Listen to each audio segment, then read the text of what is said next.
자, 3월 14일 목요일입니다. 간사한 혀, 간사한 혀에 임하는 영원한 심판. 오늘 제목이 간사한 혀거든요. 간사한 혀. 디시플, 혀를 갖다가 텅이라고 해요. 텅. 혀가 뭐야? 영어로 텅 그래요. 텅이. 그래서 디시플 텅. 간사한 혀. 혹은 기만적인 혀. 또 정직하지 못하고 부정직한 혀를 갖다가 디시플, 간사한 혀라 그렇게 말합니다. 간사하다는 게 뭐예요? 자기 이익을 위해서 나쁜 꾀를 부리는, 그래서 마음이 바르지 않고 나쁜 꾀를 부리고 자기 이익을 추구하는 그런 사람을 간사한 사람, 그런 입술을 간사한 혀라고 한다. 그러면은 간사한 혀를 가지게 되면은 인생 재미없다. 뭐가요? 재미없다. 그렇기 때문에 사람이 말을 잘해야 되고 말을 바르게 해야 돼요. 간사한 혀는 순간순간에도 계속적인 고난을 자초하고 또 심판을 받지만은 영원한 심판까지도 있게 된다. 자, 본문에 설명합니다. 1대집 간사한 혀입니다. 성도는 혀의 가공할 만한 힘을 기억해. 그러니까 혀라고 하는 것이, 말이라는 것이 얼마나 중요하고 얼마나 또한 두렵고 무서운 것인가. 대개는 말 때문에 성공하고 말 때문에 망한다는 거죠. 오늘 성경은 죽고 사는 것이 혀의 힘에 달렸다고 말씀하고 있어요. 오늘 본문 52편은 사울의 제사장 학살 사건을 배경으로 하고 있는 그런 말씀이죠. 이 도액은 간사한 혀로 사울을 충동질해요. 정말로 자기도 나쁘지만은 딴 사람을, 사울 왕을 충동질해가지고 다윗을 도와주었던 아비멜렉을 비롯해가지고 이 노베에 있는 제사장 85명을 죽이는 거예요. 한 사람의 간사한 혀가 엄청난 사람들을, 제사장을 죽게 만들죠. 밑에 세 줄, 사람은 마음에, 시작. 마음에 선과 의가 쌓인 사람은 의로운 말을 하고, 악과 거짓이 쌓인 사람은 악하고 거짓된 말을 한다. 항상 그 얘기요. 병원에 가게 되면은 감기 걸렸다, 뭐 그러다면은 의사가 맨 집에 뭐부터 보자 하는지 알아요? 왜? 혓바닥부터 보자. 혓바닥부터 봐요. 그 혀를 보면서 그 사람의 건강 상태를 파악하는. 그래서 이 말하는 거 참 중요해요. 말하는 거. 이상하게 얘기하면은, 시작했다면은 아닌 것 같은데 진행되면서 마무리하면은 꼭 부정적인 입술이 있어요. 근데 그 사람은 힘들다, 어렵다 이렇게 시작했는데 결국은 감사로 마무리하고. 아니, 인생이, 편한 인생이 어디 있어요?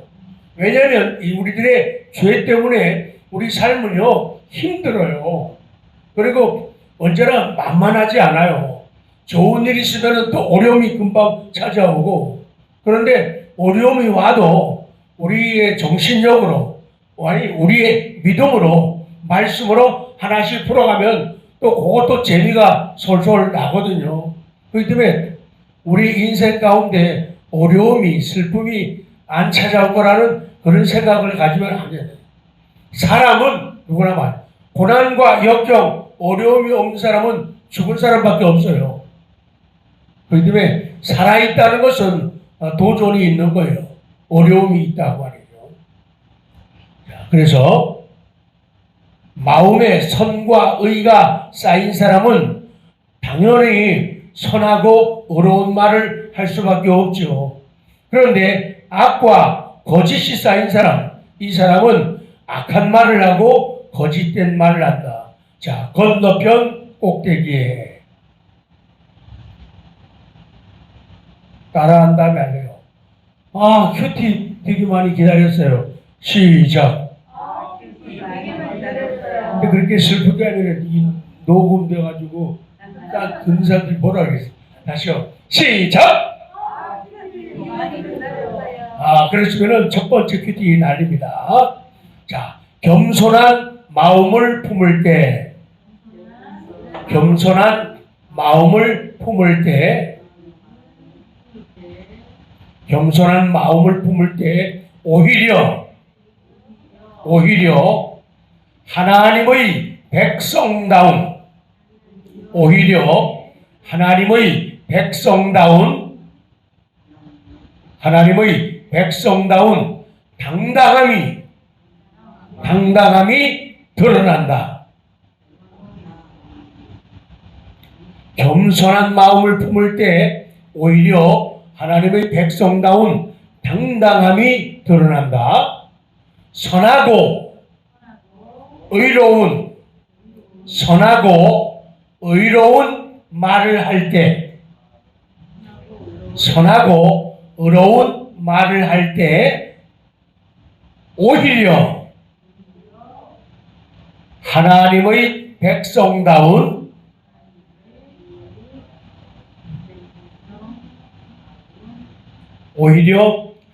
백성다운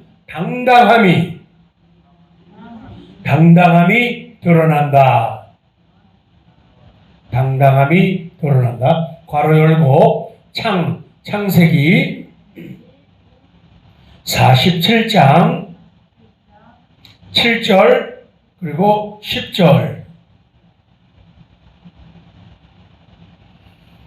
겸손한 마음을 품으면은 사람들은 왠지 꺾이고 무너지고 무시당할 것 같은 생각을 갖지만은 아니라는 거죠.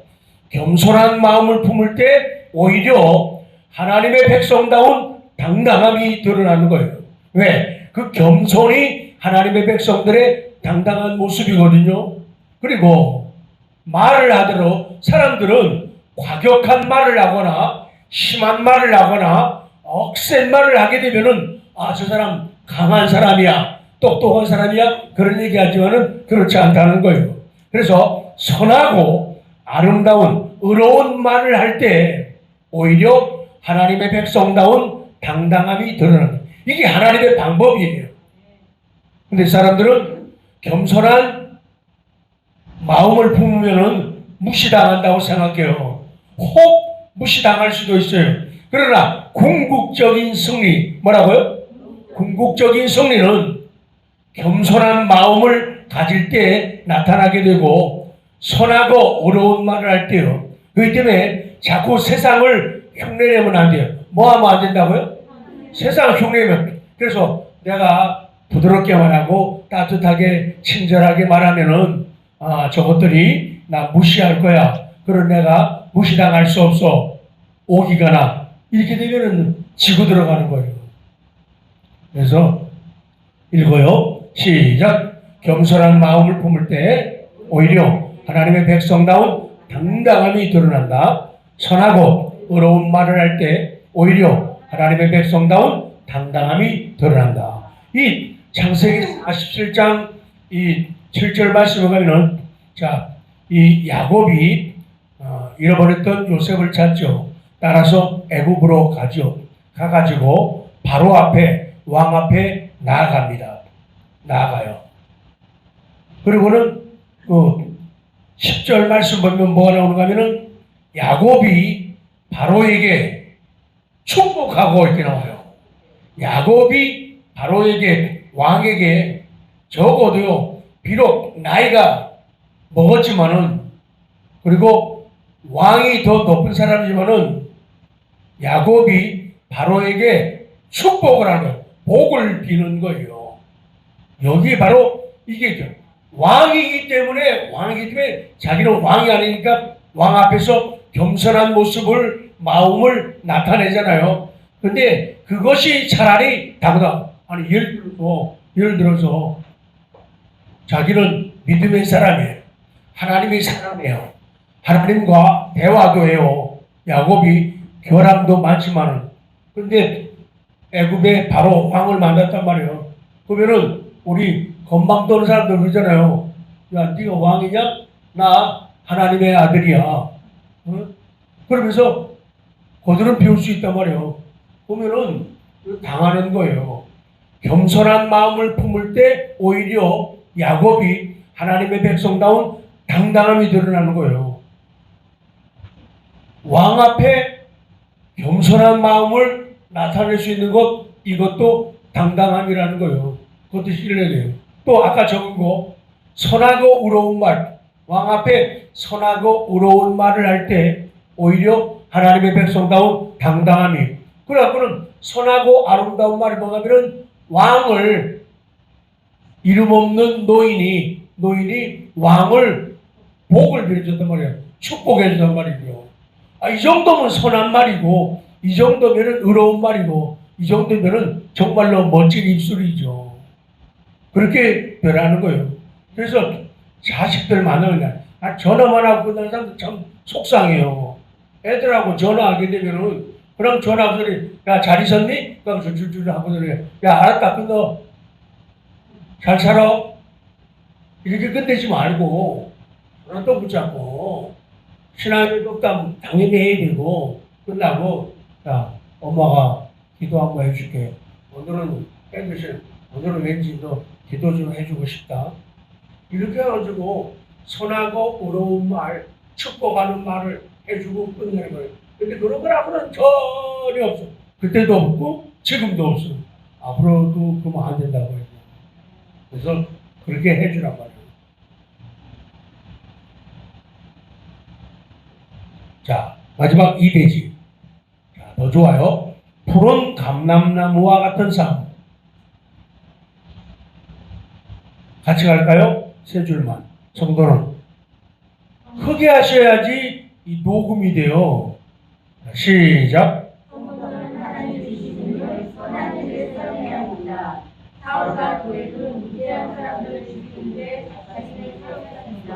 그래서 하나님이 그들을 영원히 그래요. 사울 왕과 그의 측근 도액은 무지한 사람들을 죽이는데 자신의 힘을 사용하는 거예요. 도액은요, 혀를 움직여가지고 나쁜 말 해가지고 제사장 85명을 죽였다는 거예요. 자, 밑으로 갑니다. 4줄.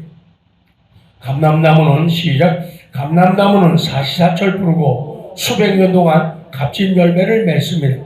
하나님의 인자하심을 의지하는 성도는 하나님께 감사하고 하나님의 선하심을 공동체 앞에 선포한다. 그래서 푸른 감람나무 같이 하나님께 기쁨을 드리는 삶을 산다. 이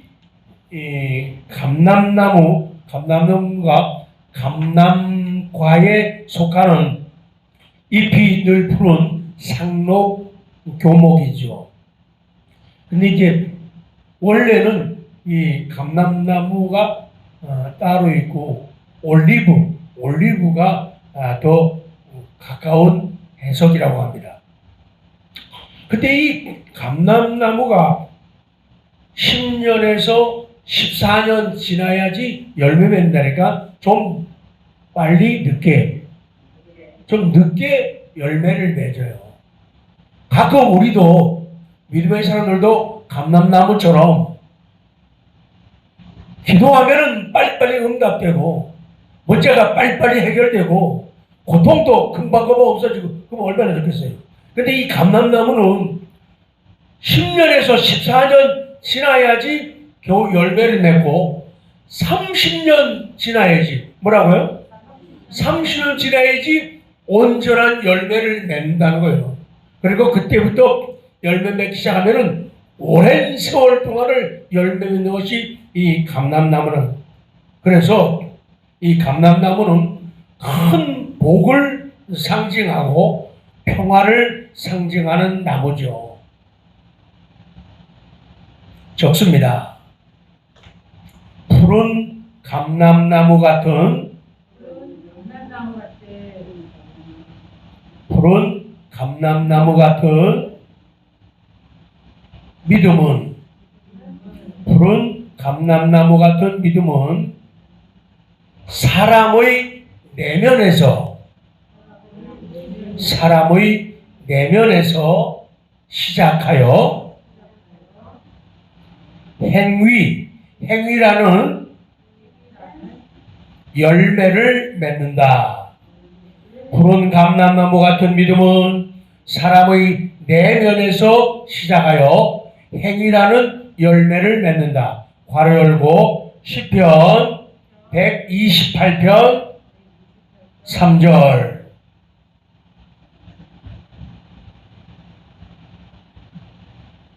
그래서 이 푸른 감람나무 또 감람나무 같은 믿음을 가지게 되면은 이 믿음이 나의 내면에서 내 속에서부터 시작되는 거예요. 그리고는 속에서부터 시작되지만은 밖으로 겉으로 행위라고 하는 열매를 맺는다.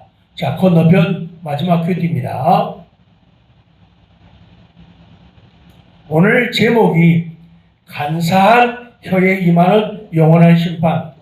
순간순간도 간사한 혀가 심판을 받지만은 영원한 심판도 있다는 거예요. 적습니다. 죄로 인한 고난과 심판도, 죄로 인한 고난과 심판도 우리의